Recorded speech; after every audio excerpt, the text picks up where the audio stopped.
Is back into it in Chester. Here's El Senior. Yes! Yes! The center back, Jacob Glesnes, He's going for it. Oh my goal! What a goal! And that will do it. One of the best comebacks in recent years. 3 unanswered by the Union. And they go into the Gold Cup break, winning it 3-2.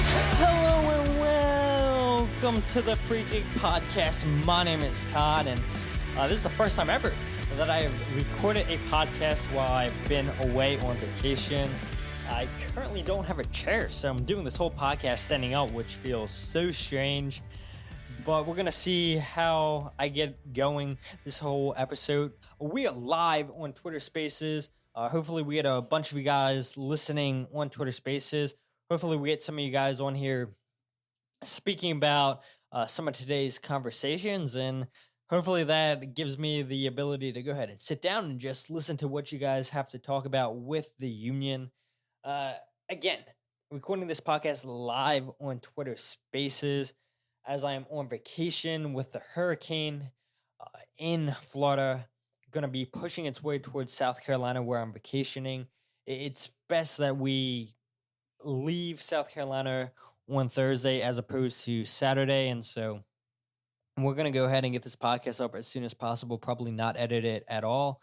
And we'll go ahead and talk about today's topics, which are MLS's 22 for 22 that they released, a couple weeks ago, maybe a week ago. This is our midweek Twitter Spaces podcast live. We have Ricky Zelfo, Kyle Almany, no surprise there, frequent listeners of the podcast, contributors when we go live on Twitter Spaces. So I thank both of those guys for being here. And so I asked Ricky and a friend of ours, Ed, I was like, hey, give me topics to talk about on Twitter Spaces. Because as I told you guys last episode, I would be on vacation. So, yeah, I would love to have had a commentator from Charlotte come on, thinking Lloyd Sam. But I was like, I want to enjoy myself on vacation. I was like, I do also want to do an episode. And I know last time I was down in South Carolina, Ricky did an episode, and I told him, okay, do whatever you want, just don't talk about Anthony Fontana the whole time. And obviously you guys didn't get a episode with Ricky, and you guys really won't get a match preview. I mean, I'm sure we can talk about the Charlotte game, depending on who all joins and whatnot, but like I said, the first topic of tonight, we'll talk about the 22 for under 22. And so the Union had 3 players come on this list, with Jack McGlynn, number 10, Paxton Aronson, 12, and Leon Flock, number 14. And for you guys that aren't sure what the 22 for under 22 is, the age cutoff is players have to remain 21 years or younger before the end of the 2022 MLS regular season. Decision day is on October 9th of 2022, in case you guys have forgot. And in other words, you have to have been born on or after October 10th of 2000. And so that's what qualifies you to get on this 22 for 22 list. And we'll go ahead and start with Jack McGlynn at number 10. Ricky or Kyle, your thoughts on Jack McGlynn being the highest rated Union player at number 10 on this list? I think I think Jack being number 1 of the 3 makes the most sense. Because if we're talking about on the field impact, which is what it's supposed to be now, whereas a lot of the writers, when they were talking about it in the most recent extra time that they had the discussion about the 22 under 22, it's not as much of a conversation about the possibilities of the future for these players as it is what they're doing now. So it kind of makes sense if you look at some of the players at the top, like Gaga, who, while Chicago's not good, he's got 12 clean sheets for the Chicago Fire. That's a pretty impressive thing to do. Almada's been pretty impressive when he just played for Argentina the other day. He's got 2 caps for Argentina, and he could theoretically go to the World Cup for one of the top 3 countries in the world right now. So for a lot of those players, it makes sense. And Jack, for the second half of the season, has probably been, and overall the whole season has probably been, of the 3 players, the most intriguing on he is good right now, but he is also going to be good in the future. And I think when you look at the other two Union players, Paxton and Leon, one of them is definitely on here because of potential, whereas one of them is on here because he's been a starter for the team for the last 2 years. And I know one of the things that Todd and certain other people might have been upset with me last year about is the conversation that, and we've somehow reached the Anthony Fontana part of this podcast, that Anthony couldn't play over Paxton when, Paxton came on, scored against New England, did all that stuff. Well, we're at the point where Paxton's not playing but 5 minutes a game, and that's sparingly. And yes, he's behind one of the best number 10s in the league. But at certain points, you're up 6-0 and you're not subbing this guy on.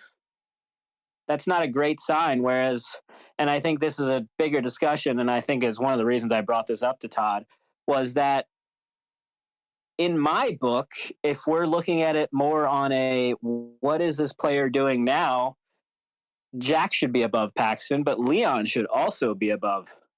As Paxton's played 10 games this year, and he's got 150 minutes, maybe being maybe 200. I don't know. He's probably started once, and I completely forgot about it. But he hasn't done much, right? Am I wrong? Am I wrong here? Leon's, again, backing player, but for what he does a good job. Yeah, I mean, you're definitely not wrong about Paxton Aronson. Looking at his numbers right here, he's played 22 games this season, 2 starts with 384 minutes.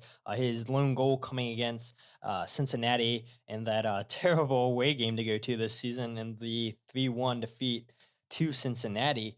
But yeah, I mean, you look where Paxton Aronson isn't even the first substitute to come off the bench. It's been Corey Burke. And then once it's not Corey Burke, it goes to Jack McGlynn. And Paxton Aronson has not seen the amount of minutes I'm sure that he would have liked this season. And you look at a player like Quinn Sullivan, who I think Union fans have been talking about this the last couple of years, where the whole reason you signed Quinn was because he's talented. It's not because he fits the system. Quinn Sullivan does not fit the system. Quinn's a right winger. And the Union don't play with wingers. We saw them get rid of Fafa Pico when Ernst Tanner came in and change up the system in 2019. All right, well, Fafa, we're going to see what you can do up top. He's not a striker. He's a winger. And we see what he's doing with the Houston Dynamo. We saw what he did with FC Dallas.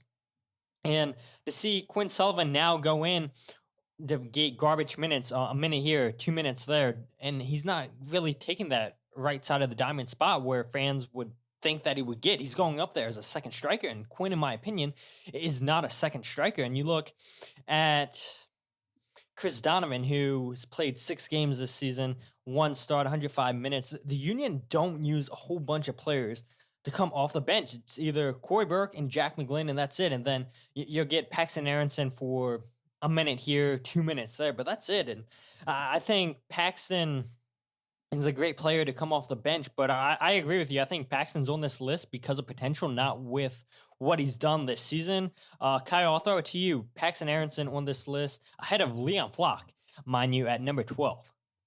So, getting back to originally, I have no problem with Jack at 10, but I agree with both of you. I think Leon's ahead of Paxton. Now, I will say this with Paxton. Having watched him on YouTube, having watched him at the U20s, I think he's a little out of position as well at times within our system. But I agree. I think it's more on potential. But he's done some great things for not the first team necessarily, but for the other leagues, for the U20s, the U2. So from that angle, I think that's kind of why he's on that list. And I agree with you both. Quinn is not a fit for this system. I think Quinn's going to be a great player. I'm kind of shocked he wasn't on that list, but I get why he wasn't. But I definitely agree. I mean, Leon defensively is elite. I mean, say what you want. You might laugh at that, but I think Leon is one of the elite people, in terms of defense in the league. We can go away from let's be honest, his offensive, while gotten better, it still has a lot to be desired. But I think where he's at, he should be ahead of Paxton. Actually, I think they should flip flop those two positions, if I'm being honest. But that's my 2 cents. I do agree with Jack being where he's at. I mean, he sees the game so well. I mean, that's his big thing. I don't like when he's necessarily in for Allie. I like more when he's in for Leon. But yeah, I mean, that's kind of where I'm at with that. But yeah, overall the list is good. I just did a quick look, and Leon was number 15 last year, and he's number 14 this year, which I think says more about, and this is a wider thing, about defensive players. And to a certain extent, if you're not a goalkeeper, you're not a striker / attacking midfielder, they're not doing a great job of, rating you on a grander. I don't disagree with that. I mean, unless you're Tolkien from Red Bull. But he's also very back. Yeah, I agree. And for people that aren't aware of the list for the 22 under 22 is the topic we're talking about for people that are now just joining on Twitter Spaces. The top 5 are number 1, Jesus Ferrer. I think we all agree with Jesus should probably be number 1. 2, Thiago Almeida, like Ricky talked about. Just got game time with Argentina's national team, full national team, I might add. His first time getting the call up. 3, Talles Magno with New York City. I think, again, you definitely can put him in the top 5 because once we saw Tati leave New York City, who's been the best player for New York City since Tati's departure? And it's been Talles Magno, I would argue. And I think we even saw last year when Talles started getting more consistent game time, getting used with his teammates, we could see that he was a good player. And I remember all the rumors back in the day that, look, if COVID didn't happen, Talles wouldn't have went to New York City. He would have went to Europe. But because Brazilian teams were so desperate to sell players to make money because of the money they were losing because of COVID, they took the first offer they got from New York City, and that's how he wound up in MLS. And he won't be long for MLS, in my opinion. We go to number 4 with Gaga Salina. We already know that he's going to Chelsea after the end of this MLS season. And then number 5, defender for LA Galaxy, Julian Araujo, who's been phenomenal for them this season. And we've seen reports linking him with a potential move to Europe. And so I think they got the top 5 right. And you look, again, Leon Flock, I think you guys both said it, should be ahead of Paxton Aronson. How can you rate a player that's only played 22 games this year, only 2 starts, has played over 300 minutes, where you get a regular starter, one of our best defenders? He's one of our best players for the way that we play. He's not going to win MVP votes at all, but he's so special for this system, for the way that the Union want to play. And so to see Leon Flock, yes, get recognized, I think is great. I'm happy that the voters at MLS that voted for this list, I'm happy to see them giving this recognition to Leon Flock, but I think 14 is a little bit low. Where you look at Paxton Aronson, yes, like you guys both said, you were rating him because of his potential, not because of what he's done this season. Yeah, he's been phenomenal with the U20s. Same with Jack McGlynn. But here's the thing, right? Jack McGlynn's making more of an impact for the first team than Paxton Aronson. And I get it. The whole argument it is, because Daniel Gazag's playing in front of Paxton Aronson. That's why Paxton can't get into the lineup, because you have a potential MVP candidate in his position. But, we've seen Jim Curtin rotate Leon Flock, we've seen him rotate Ali Bedoya and get Jack McGlynn in the game. And so, in my opinion, if Paxton Aronson was pushing for starting minutes, Jim Curtin would find a way to get him into this lineup, whether it be as a second striker, like we've seen Quinn Sullivan get more minutes with Paxton. But that's not been the case this season. Going back to Jack McGlynn, though, number 10 on the list, and sorry that I'm out of breath. Like I said, on vacation, and the room that I'm in does not have a chair, so I'm recording a podcast standing up for the very first time. My mic is as high up as it can go, so it's a little bit awkward bending over talking into the mic. But Jack McGlynn, number 10 on this list, he's been phenomenal this season. And you look at all the homegrown players. I said this at the end of last season that out of Quinn, Paxton, Jack McGlynn, I did think Jack McGlynn was the best homegrown player out of all of them. And now we've seen him get starts this season. We've seen him play the most minutes out of all the homegrowns. And I don't think it's crazy to say he'll be the first homegrown to leave this team, right? I don't think so. I think he will be the first one. So yeah, no, it's not crazy at all.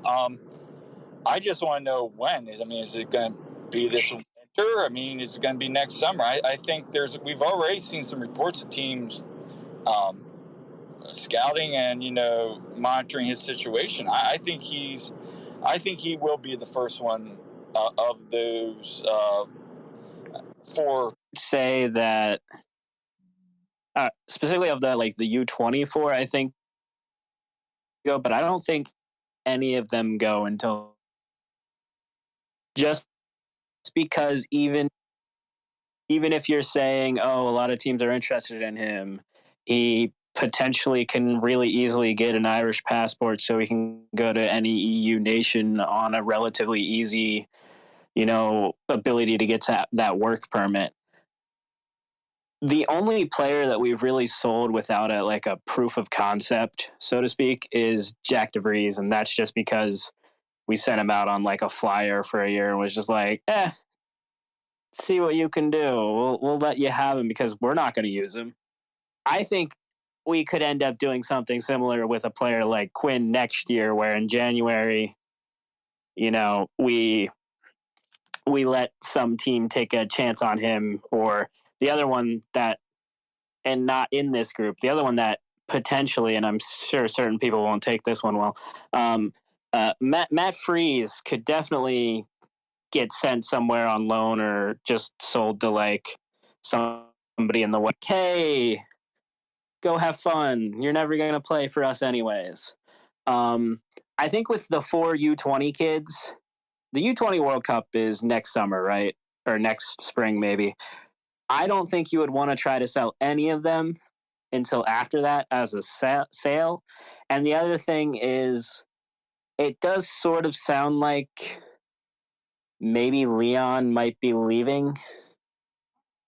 And if he's not leaving, I feel like it's to a certain point where Jack might just be a better option than him as a starter, unless we somehow have to force him into left back. And at that point, I think you also have to give Matt Rael a chance, because if Kai's gone, which he should be at this point, right? You'd hope. We've been waiting forever for that. I just don't know if you've got the position there for Leon anymore, which is kind of crazy because we just had this conversation about how Leon's better than Paxton. But I don't think at this point you can have the argument that Leon's better than Jack. He's just a better fit for what you're doing. And 3 months from now, maybe Jack has developed that ability to not be 30 yards away every time the ball's in his defensive area of the field and then have to awkwardly jog out there. I feel like you could get him doing the pacer test, right? He could learn that ability, right? What is going on? Am I alone? I'm here. Having internet issues there, but to your point, yeah. I mean, the lights keep flickering in this house, and it's like a hurricane's not even close to South Carolina yet, and it's like, man, am I gonna lose power? Or, are we gonna lose this Twitter Spaces? So yeah, I'm here. I'm glad that didn't lose power, but yeah, I heard you, Ricky, and again, if things are cutting out, it's because I'm on trash internet, I'm on vacation and everything, but hopefully you guys can hear all the people speaking clearly. But yeah, just going back to what you said, I think we can all agree that if Leon Flock had the offensive abilities of a Jack McGlynn, then Leon Flock would still be in Germany with St. Pauli, or he would be with another Bundesliga club. And we saw reports from, I forget what newspaper it was in Germany, saying that, Leon Flock could leave at the end of the season to go back to Germany, to go back to the Bundesliga, which, Leon Flock's offensive abilities have risen from last year to this year. And I talked to him a couple times in the locker room about that. You guys have heard quotes from Leon Flock on this podcast talking about how he's taken pride in how he's gotten better offensively. But Jack McGlynn, I do think it's interesting because we've seen reports, I believe, with PSV. Yes, we've seen the Irish Federation really push to get Jack McGlynn in the national team. And Jack McGlynn's kind of bulkhead offers hasn't really taken up the approaches from Ireland because he wants to represent America. Now, that's not to say that he doesn't change his name. I mean, his decision. But right now, I mean, he's been playing with every youth team with the U.S. and it's been a main staple for the U20s. The reason why they qualified for the tournament in the summertime. So, yeah, I mean, I'd be shocked if Jack McGlynn does wind up with the Irish national team, but it's always a possibility, right? And the question is, okay, how much longer are we going to have Jack McGlynn here, especially when he probably should be starting every game? There's a lot of teams in MLS where Jack McGlynn would get into the starting 11, but because Leon Flock does so much for this team defensively, it's hard to get Jack McGlynn in with playing time. And then we see Ali Bedoya signs a new contract extension for the 2023 season. And you would look at that, okay, well, if Ali retires after the season, doesn't come back, okay, Jack McGlynn could go and play in Ali's position. We've seen him on the right this season. But because Ali's coming back, I don't see Ali taking a step on the bench. He still offers something to this team. We're seeing him having a career year offensively with the Union. And this team just looks totally different when he's not on the field. Just look at that game in Atlanta. Now, granted, I think part of that reason's because they were playing on terrible turf, which this game Saturday, surprise, the Union are playing on turf again. So we'll see how the Union do this time around on turf in Charlotte if that game does not get called off. As things stand here Wednesday night at 8:30 p.m., the game has not been called off. So we shall see if that game still goes on. I know I've seen speculation that, okay, they could look for a neutral venue. DC would be the closest stadium as DC United are away. Could that happen? I don't know. We'll see. DC is going to get a lot of rain too because of this hurricane. So if rain really is the major concern, why this game doesn't get played over the weekend, why would they go down to DC? So keep an eye out on that one. But I don't have too much more to add for this 22 under 22 list. For everybody that's here on Twitter Spaces, if you guys want to talk about this list, any players that you guys think got snubbed, what Union players you think should have been higher on this list, go ahead and join the conversation, and we'll go ahead and talk about it. But if not, Ricky, Kyle, you guys have anything else to add to this list? If not, we'll go on to the next topic. No, I think we covered everything. All right, cool. Let's go ahead and talk about another topic that Ricky wanted to bring up. Spoiler alert. The next two topics are both suggestions from Ricky, and I thought they were really good suggestions. So let's go ahead and talk about your favorite moment in the Lightning kit, the BYU for you kits from the 2021 season, 2022 season. This game in Charlotte will be the last time the Union wear this jersey unless they have to go on the road in the playoffs. And so this was, in my opinion, assuming we wear them in this game, Todd, because it might clash anyways. Hey, I mean, a light blue jersey and a light blue. I mean, I guess we could wear a dark blue. I don't know. Maybe we wear a white kit or something. I don't know. I feel like that clashes too. But the Lightning kit is going to be no more. Apparently, the rumors are the new jersey for next season on the road is supposed to be better than this Lightning kit, but this has been a fan favorite. One of the best jerseys in MLS, in my opinion, one of the best the Union have ever had. And there's been just so many great moments we've seen this season, last season in this jersey. And so I'll let you guys go first before I give my top 3 moments watching the Union play in these jerseys. Ricky, if you want to go first, go for it. I'm going to be honest, Kyle, I came up with the question, but that doesn't mean I had an answer for the question. So if you want to come up with an answer for this question, you can go ahead. So I guess my top 3 moments, and I see my wife is in the spaces as well, so she can, if she wants to jump up, she can too. But I would say our top 3 moments. Number 3 would be witnessing the first win at Yankee Stadium. I believe they were wearing the yellows, the away one at that.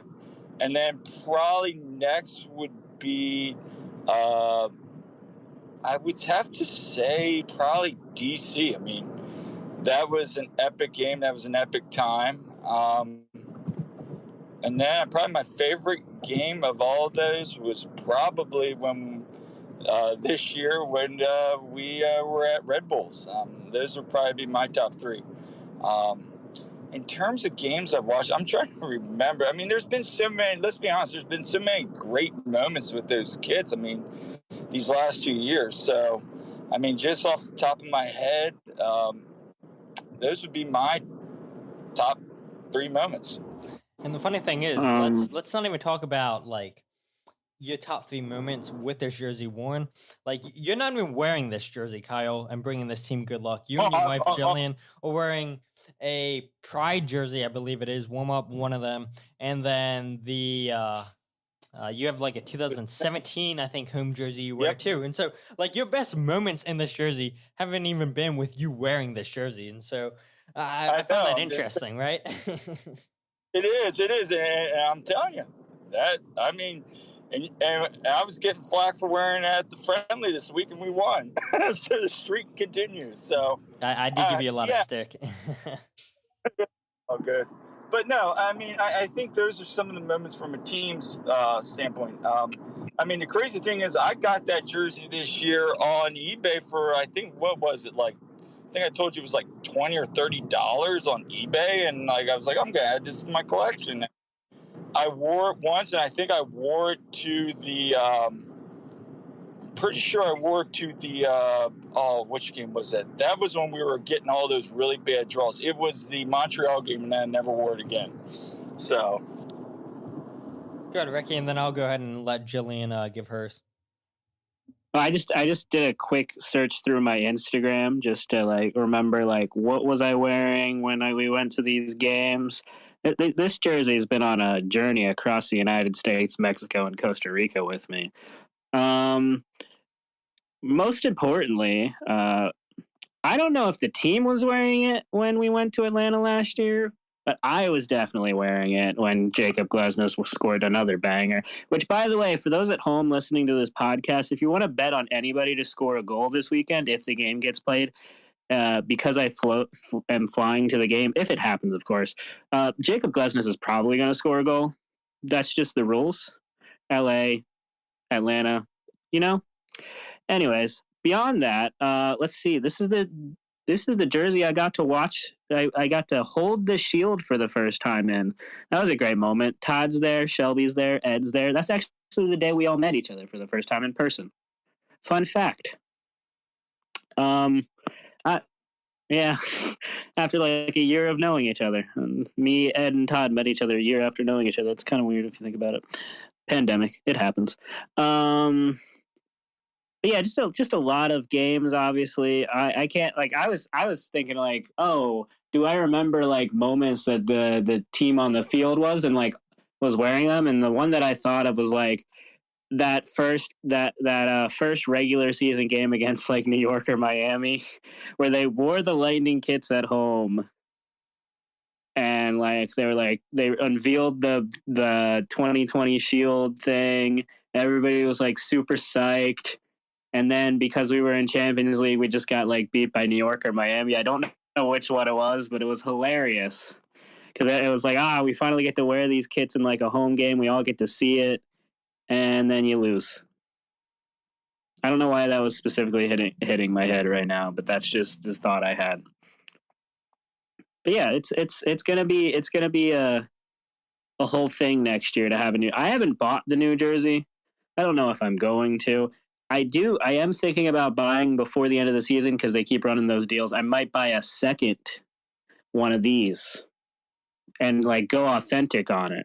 Just go for the whole thing. We'll see though, because it's a fantastic jersey. If I'm gonna get an authentic jersey, this would be the jersey, right? Yeah, absolutely. I mean, especially if they discount it. Jillian, first time I believe talking on the podcast. Not the first time that we've spoken. So yeah, welcome. Thank you for. Go ahead, speaking, and your favorite moments in the Lightning Kick jersey.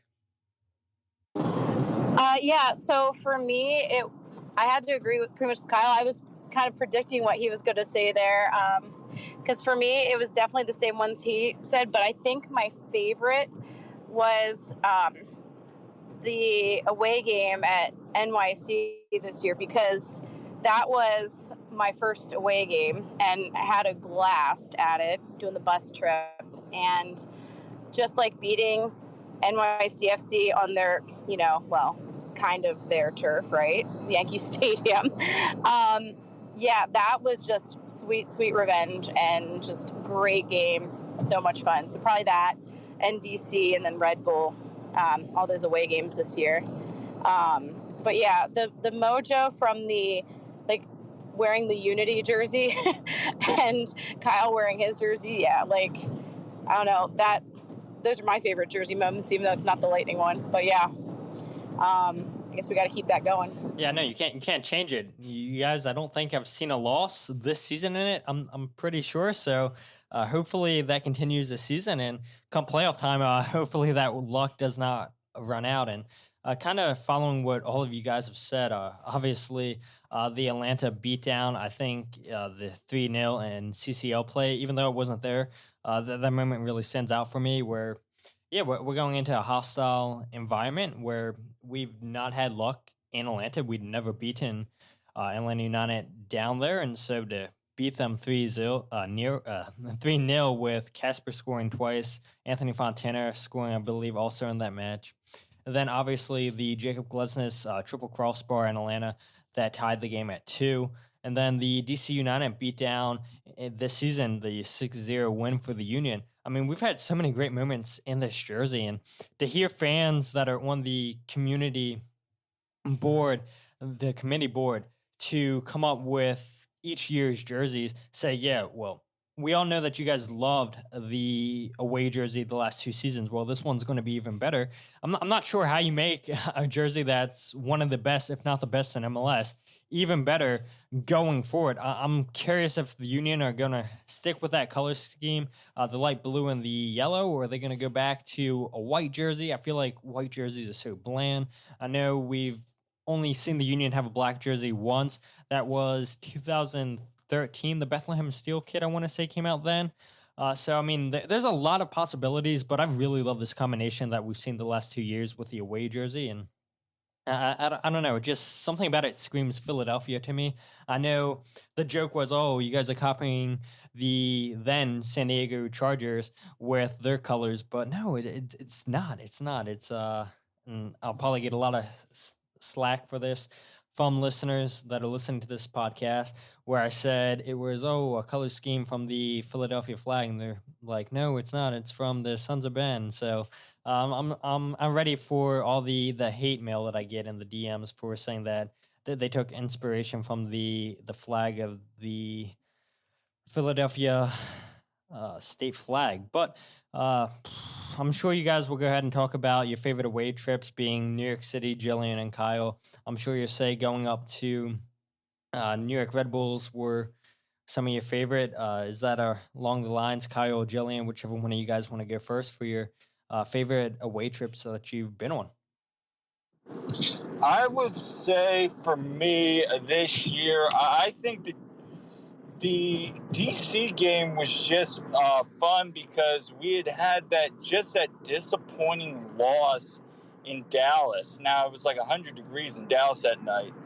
But I remember her and I were going up an elevator from our parking garage, and we were talking to a gentleman, and he was all excited. And they had looked, wasn't that the game they just beaten Orlando or something? Or they just playing a close game with Orlando?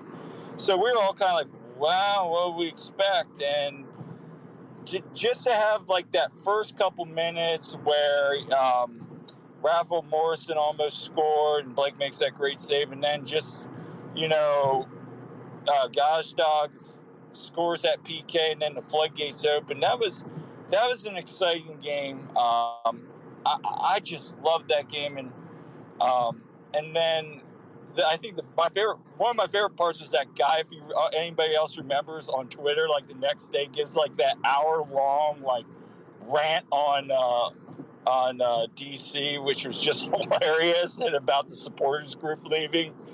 And then I think this latest trip to Red Bulls was great, just because I'd never been there, and it was a great stadium. And it was a fun time with the Sons of Ben. And we were just so loud. You could hear us on television.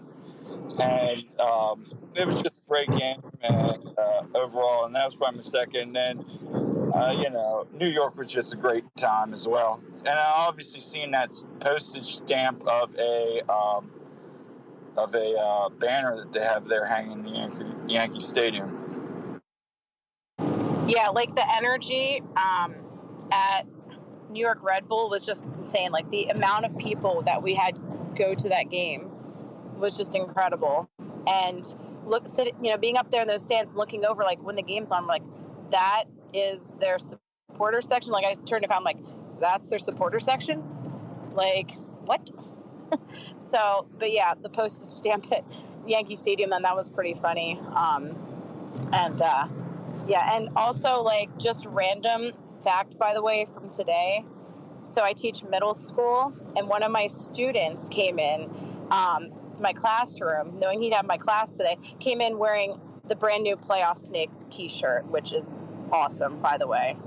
And one of my students actually also wore the Lightning jersey for his school picture. So I thought that was awesome.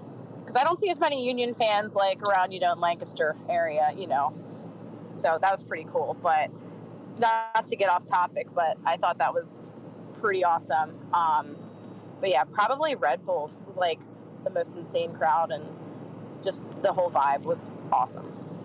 And that's what we do best on this podcast, getting off topic, I feel like. But that is fantastic to see, kids at a young age, because, yeah, we want to see more adults pack the stadium, but it starts with the younger generation, right? We talk about it all the time where we want younger kids coming into the river end because one day they're going to be the next generation of capos, the next generation of drummers. They're going to be the people to make this bigger and better than what it currently is. And so you want to see the young kids getting involved, having a team to cheer for. And so, yeah, it might be an hour out from Philadelphia, but to say, hey, look, I'm going to be a Philadelphia Union fan. I'm not going to go ahead and be a DC United fan. I'm not going to go ahead and not pay attention to soccer in my country, because that's my biggest gripe, is that we have soccer here in America and fans just don't want to support it. They don't want to support soccer in the backyard, but they have no problem at all supporting the Premier League. But no, MLS, USL don't want to support any of that. So to see young kids say, yeah, I'm proud to wear this Lightning kit, I'm proud to wear this brand new playoff t-shirt. I mean, that's it starts with that generation. You love to see it. Ricky, you've been to more away games than any of us here on Twitter Spaces, I'm sure, any of us that have been talking. So what are some of your favorite away trips that you've been on? I figured I would leave the best for last, and I was thinking of two other ones that I really enjoyed that make a lot of sense to mention. Whereas some of them, like, I think a lot of the away games I've been to have not been great because you lose or like the atmosphere is bad. Like when I went to Yankee Stadium, it was that playoff game, and it was the Wednesday night of Halloween, and I was just like, we know we don't play well against this team. We're a possession team at the time. We can't do anything, and New York just plays on the terrible field. Or like when we went to Red Bulls last month, where it was just like, that might have been this month, where it's just like, oh, it's great for us because there's a lot of us here and we win. But like overall, the atmosphere is not killing it in that vibe. And I think a similar thing of the Open Cup final in Houston, where it was just like, there was almost as many like Union people as there was anybody else there. It's like a Wednesday night in the middle of, October. It wasn't a great showing for them. And I think of last year when me, Todd, and Shelby went down to DC, and I was just like, I'm sure if like this team was good, it would be a fun time. And if the stadium wasn't built by like idiots, it would have been a fun time. But like, I've just been to a lot of stadiums that aren't like, great right now. They might have been before. Like even the other ones I've been to, like all the US games, they've been pretty fantastic because the US support is pretty good, but the stadium might not be great or whatever. But then the three that I think of, two of them are really obvious, one of them not so much. The one really obvious one was last year. Me, Todd, and Shelby went down to Atlanta. That was the Glesnes goal. We're down like 2-0 in the 81st minute, and like we're all just having a fun time, Went to the aquarium. I've been to Six Flags once already at this point. I went back later that day after the game because it was like a noon game or whatever. And it's just like Atlanta has a good stadium. They have good fans. They're generally a pretty good team. So like they're up for it. You're up for it. There wasn't a lot of us. There was like 10 people maybe, and then a bunch scattered around. But I was like, it's a good atmosphere, even if there's only like 10 of you, you're still having a fun time, you know? The second one, the less obvious one, obviously, the last game at RFK, when we beat DC United 4-0. That was my first like away trip, and I basically went because I was like, oh, I'm out of school. I've got nothing going on. It was May 13th, 2017, based on the scarf on the wall. And I'm just going to read out the four people that scored goals for the Union in this. Harris Medunjanin, Aguchi Onyewu, Fafa Picault, and Fabian Herbers all scored goals on that day. So if that answers any questions about what that team was like, and this was, of course, also the possession-based team, and I think, this is the last year we didn't make playoffs, or it might have been the year we made playoffs and then we didn't make playoffs the next year, and then we've made every year since then. Like, it was not a great team, but it was a fun time, and there was like 100 people down there. I drove down by myself. That was a fun drive back. And then finally, the obvious one, the best experience I've had, 2020, it's March, pandemic hasn't happened yet. Philadelphia Union 3-3 LAFC. It was probably the best soccer game I've ever been to, and I've been to a Dos Acero and to Mexico and Costa Rica now. And it's just like that game, because how high impact the two teams are, like the quality of soccer on the field, fantastic. The atmosphere at the stadium, LA's fans are great. I've never been handed so many beers in my life. Do I drink beer? Not so much. That was an experience. I'm walking around with like 4 beers during the pregame, like, who do I give these to? Because I don't know what to do with my hands right now, literally. They're jumping around. Like, I literally sat next to this guy that was like grew up in Philadelphia and was like a Philly sports fan. We had like a whole conversation. Like on the Glesnes free kick, you can see me jumping up behind the goal. I'm wearing red shorts. Now, do I realize now that red shorts was a bad choice? Yeah, whatever. It was the pair of shorts that I had left over at the end of the week. What can I say? But on an away stadium side, that was a great experience. And I like to think of some of the times where we've had a lot of people in, like when New England would bring down the truckloads because it was part of their season ticket benefits that they could bring as many people, or like the playoff games where Red Bulls bring a bunch of people. Like, it's a great atmosphere. And like, that's the sort of thing that you would like to see more games. Like, it's a bigger country, so it's harder for more people to get to games. But when more people are able to get to an away game, when we have theoretically 80 people in Charlotte for a game that may or may not be postponed or may not be on Sunday because of this. And also, by the way, we're going to have football lines for this game. Fun fact. It's a lot to take in. And I'm looking forward to when I can go back to Cincinnati for a game. Or next year, I'm looking at like maybe a Galaxy game if we play them, or like maybe a Cascadia game, because those all sound like fun times. But we'll see. And definitely, if I ever get the chance, LA's a stadium that I would love to go back to. Yeah, absolutely. I mean, away trips are so fun to go on, and I've not had the pleasure to be packed in with a whole bunch of Union fans. Yes, going to Atlanta this season, there was more of us this season than there was last year, like Ricky was talking about. Only like 10 of us, maybe 40 of us, all in a row together this season in Atlanta. A lot of fun, chanting for most of the game.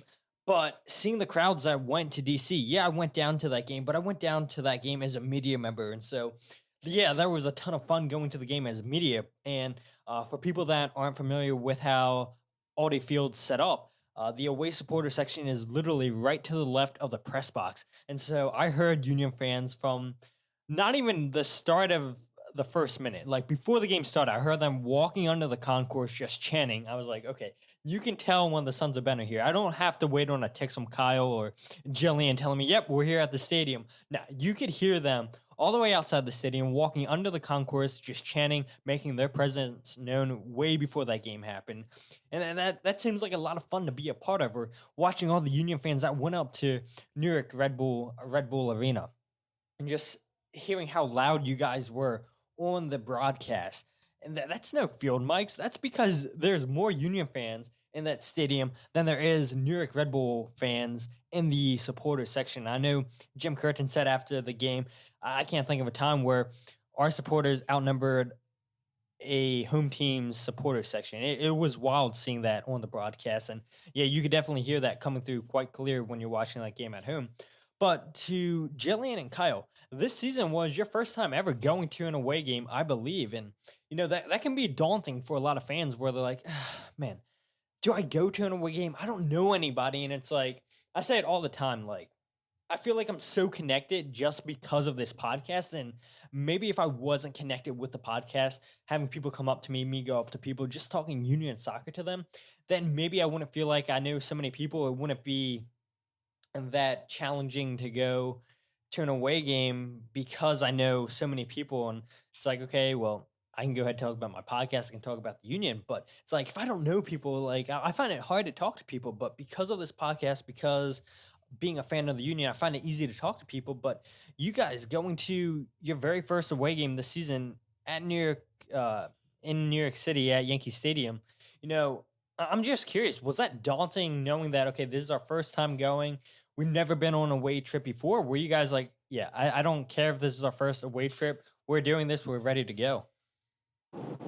Yeah, I think we were just like really more pumped than anything. I mean, I was just like taking it all in. I was just super pumped. And the cool thing is, like, along the way, we've gotten to know some people, people that we see around every time. And Kyle's very social. So, like, he'll just start talking to anyone. He's better at that than me. I can be a little shy sometimes. But, we had some great conversations, got to know some people, and, had a blast. And, yeah, I didn't really know what to expect as much going on the away trip. But after that, I was like, oh, man, we got to do another away trip, So it was a pretty incredible experience. And as soon as, like, we saw other ones that were coming up that were, like, close, we're like, okay, we're doing that.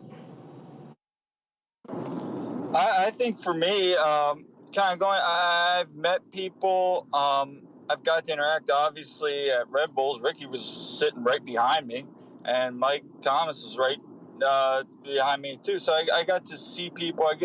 You get to see people you interact with on social media a lot, and that's cool. And, I keep saying about this, if you've never been to a away game with the Sons of Ben, you get to know people on the buses, people you see at the tailgate, and then next time at the tailgate, you interact with them. I think it's a really cool, fun environment that anybody can and should be a part of, because I think we need more of that. And the crazy thing is, like, we always talk about union Twitter, right? Where we think we're this big community. But then when you get to the games, it's like, wow, union Twitter is actually really small compared to how big this fan base is. And I definitely don't take union Twitter for granted. I know when the pandemic was going on, we had union happy hour and we had people all over the world calling in, just talking about the union, talking about everyday life and everything. And, you take a smaller group from union Twitter into union happy hour, and seeing the kind of guests that were brought on to those conversations that we were having. I mean, this community is fantastic. And again, I mean, if you're debating on going to an away game, don't debate. Like, it makes it so much easier to go on to an away game when the union are this successful on the road and overall on the season. And yeah, I mean, I'm with you guys. Like, right now I'm in vacation in South Carolina, and I was talking to Ricky, I was talking to other people. I'm like, man, I'm trying to find my way to Charlotte. Like, my parents go back home to Maryland, and I'll fly or find my way somehow to Charlotte, and ultimately wasn't able to come up with that. And yeah, I mean, honestly, Charlotte wasn't a stadium that I really wanted to go ahead and check out because they play in a NFL stadium. And I know maybe some of you guys are like, well, you've been to Atlanta twice and they play in an NFL stadium. But I don't know. I feel like they designed Mercedes-Benz Stadium in mind of soccer and not really the case of Bank of America. I believe that's where Charlotte plays. I believe that's the name of the stadium. And then you look and see how good the Union have been on the road. And you're like, man, I got to do everything I can to try to get to the stadium. Or even Kyle and I know Ricky, you both like, oh, you got to come up to the game to Red Bull Arena. I'm like, I don't know. I don't want to make that drive. And Ricky, you're like, oh, just meet us halfway and we'll finish the rest of the drive. And then you go ahead and see what the Union do in Red Bull Arena, 2-0, seeing Union fans out sing Red Bull supporters, it's like, man, these are games that I definitely wish I was a part of, wish I would have went to. But again, if you guys are debating whether or not to go on a away trip, if you guys can find it easy to come by, go ahead and take up that opportunity to go on a away trip. Before we bring up the last topic, if anybody wants to jump in here, talk about their favorite away trip that they've ever been on with the Union, go ahead, get them in now. Ricky, Kyle, Jillian, anything else you guys want to add to your favorite away trips, go ahead. And if not, we'll go on to the next topic. All right, cool. We'll go on to the last topic here, and that's something that I talked about here a couple weeks ago with the Union's accurate shooting. And I played a clip from Jim Curtin a few weeks ago with him speaking about why he believes his team's so accurate with shots on target. And I just wanted to bring that back up because we have 2 more games left until the end of the season. There's multiple reasons why the Union have been so deadly this season. But I think one thing that does get overlooked by fans and maybe others in the media as well is the Union currently has a 40.7% of accurate shots on target, which is the most this season in MLS. And I was curious too, with this being the most accurate shooting team in Union history, I decided to look up players in Union's history that have the highest shots on target accuracy with 40 or more shots, and the top 5 come out to be Mikel Ua, 70% of his shots were on target, Daniel Gazdag, 55%, Danny Mwanga, that's a throwback, right? 52%, Chris Punches with 48%, and then 5th, Kasper Schrebelka with 47%. And 2 out of the top 5 most accurate shooters in team history are on this current roster, and I think that's something that shouldn't be overlooked. You feel confident when it's Mikel or Daniel on the ball because they're going to make something happen. 53% of Daniel's shots, which is the 3rd most in MLS, result in a goal. That is insane. So it's like, okay, he might not score on his first shot on target, but then the second shot, because it's over 50%, it's probably going to be a goal, while 40% of Mikel's results in a goal. And this is exactly what you want going into the playoffs. You don't want just one guy carrying the load. You want to have multiple players that can hurt the opposition, and the Union certainly have that. Where you look, Mikel has 3 goals in his last 5 matches. Daniel Gazdag, 6 goals in his last 5 matches. And not only do the Union have the highest shot on target percentage in MLS this season, they're currently tied for the 5th best percentage since 2011 in MLS, with Seattle in first with 43.5%, which was set in 2015. Real Salt Lake at 42.6%, set in 2018. You have Atlanta in third with 40.9 in 2017. New York Red Bulls 40.8 in 2018, and New England in 2015, and this current Union team tied at 40.7% for the most accurate shooting teams since 2011. Just seeing what Mikel and Daniel Gazdag have been doing this season with their shots on target. Whichever one of you guys want to go first, your thoughts on that? Just how impressed have you been from both Daniel and Mikel Ua? I mean, I think for me, I've been extremely impressed. I think we all knew Daniel was going to pick up smoke at the end of last year. I mean, that's why we were hearing the Gaj Dog for MVP quotes, et cetera, during the winter months leading into this season. But I think for me, what's surprising is how quick we knew Mikel could finish. It was just a matter of how could he learn this game. And I've said time and time again, he's been the X factor, I feel anyway, of this whole thing clicking. Yeah, he's third on our top 3 goal scorers. But, the one thing he does is when he gets a chance, it's on net. Or as the Atlanta game, it's on the crossbar, it hits the post. So, I mean, he's very deadly accurate with his finishes. I think from last year to this year, I think the biggest thing is and I think Jim said this, is, with those quick goals, I mean, Jillian and I saw them on Saturday. We walked by, we saw them sitting there. I mean, those things are tiny. So, I mean, the accuracy, you got to put those shots on net. And I mean, not to jump target, but I mean, if Julian can learn to maybe control a couple of those finishes, he can be a great finisher at times. Sometimes he gets a little excited. If he can calm down a little bit and hit those targets better, I mean, I would love to see if he can calm it down at times and finish a little better, what his accurate shots would be and how much deadlier it would be. But overall, yeah, I mean, I'm extremely impressed this year. And also with the amount of shots we're taking and our accuracy is great. Because, I mean, there's some games, yeah, we're hitting, 20 shots, but there's some games, we'll put 2 in the net and we've only, we're shooting under 50. But yeah, our accuracy percentage is at 40, sometimes 50. So, I mean, it's quality shots, it's great set, but I think that's the biggest thing is we're finishing our opportunities this year.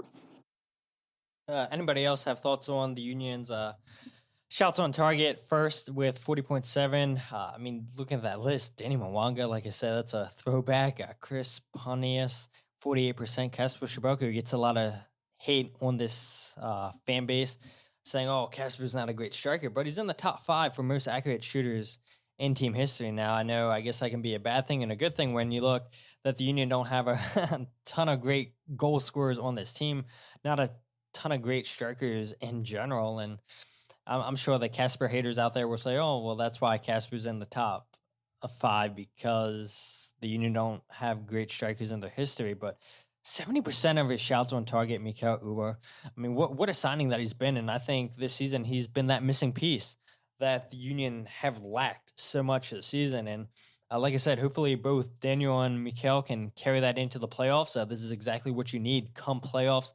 We know we have 2 more games left in Charlotte. Hopefully that game gets played. And then decision day at home against Toronto. And I don't know, that Toronto game, we could wind up seeing the Union beat Toronto by 5 or 7 goals because they are terrible defensively.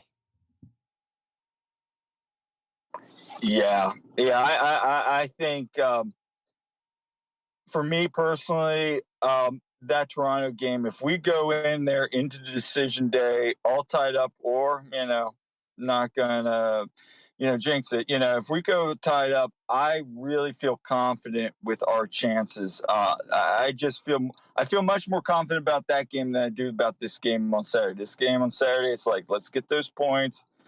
Let's wrap up these. But I agree with you. Just having watched some of the Toronto, I see those runs that these guys can make on that back line. Yeah, Toronto can score. We know that. They got the Italians. They can score. But I think if we can get going early, get a couple balls in that, I don't know how invested those guys are going to be to finish out the year, if that makes sense. It might just be, okay, we're going to maybe Insigne tries to maybe gets a goal. But, I mean, at that point, I'm much more focused on one game at a time, getting those in. But that's going to be a raucous crowd, too. I mean, it's sold out already. I mean, I know I'm taking my dad to that game. It's going to be his first game ever. So I'm hoping we have the shield on the line because I want to put up a good experience because he's never been to an MLS game. So I think that game doesn't work. I think we'll get points there. Yeah, for sure. And by the way, ticket update. Jarrett Nisley could not make it tonight to give you guys an update, but he sent me an update for what Ticket Watch looks like. And he says, currently the game's been sold out for 2 weeks now. Standing room only is the only way into the stadium against Toronto.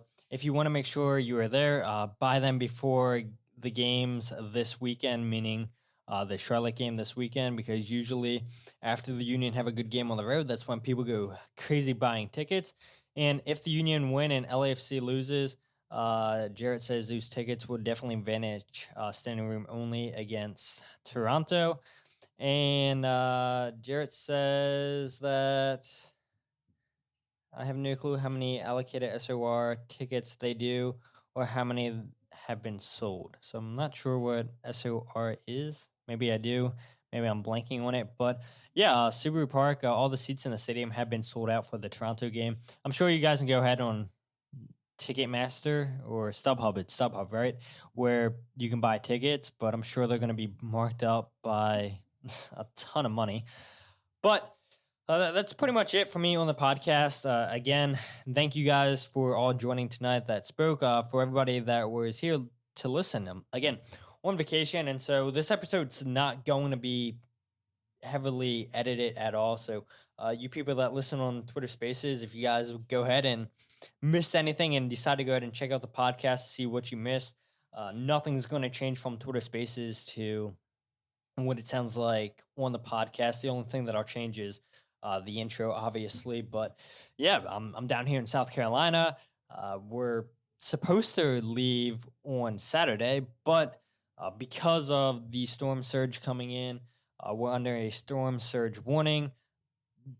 Being right on the beach, it's probably smart to leave before that storm surge, starts to take over the roadway. Supposed to bring a lot of rain here, and you look at what's happening in Florida for family and friends that you guys may have, people you might know now down there. Thoughts and prayers with them. Hopefully, people make it out okay. Hopefully people listen and evacuate it. Property can be replaced, lives cannot. And it's great to be able to talk with you guys, Union Soccer, on vacation, but life's more important than soccer or talking here in Twitter Spaces. So again, I'm not going to heavily edit this podcast for you guys. I know I probably missaid a lot of words and everything, but it's all good, right? We're going to keep this thing as live as possible and get a podcast out there for you guys to listen to as soon as possible. But if you guys aren't following the podcast on Twitter, Instagram, or Facebook, follow Free Kick Pod. Wherever you get your podcasts, The Free Kick, and check out the website, thefreekick.net. And I know I usually do a match preview article on the website. Depending on what time I get home, I may throw one up there on the website. May not. As things look, I'll probably get home 1 a.m. Friday morning.